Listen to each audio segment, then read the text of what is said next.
Ralph Valerio's first time at Kermit's hot dog house.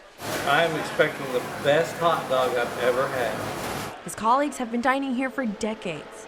Probably 50 years. He orders a special, a red foot-long hot dog with mustard, coleslaw, and chili.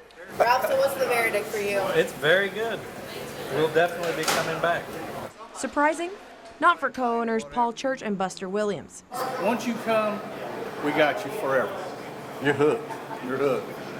Kermit's has always been at the top of lists for best hot dog joints in the Triad, and right there with it is Zack's Hot Dogs a couple of counties over.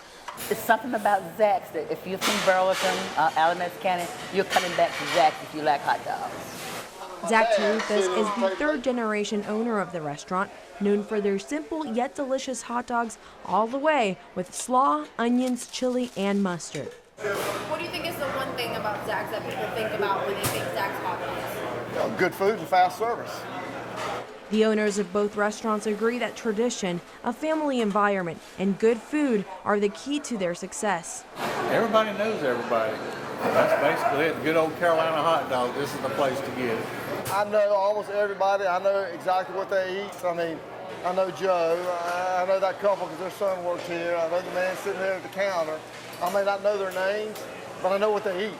So if you're looking for a taste of old-fashioned goodness on a bun, look no further. The Triad's got some of the best in the state. The best there is. Can't beat them. Laura Brache, WFMY News 2.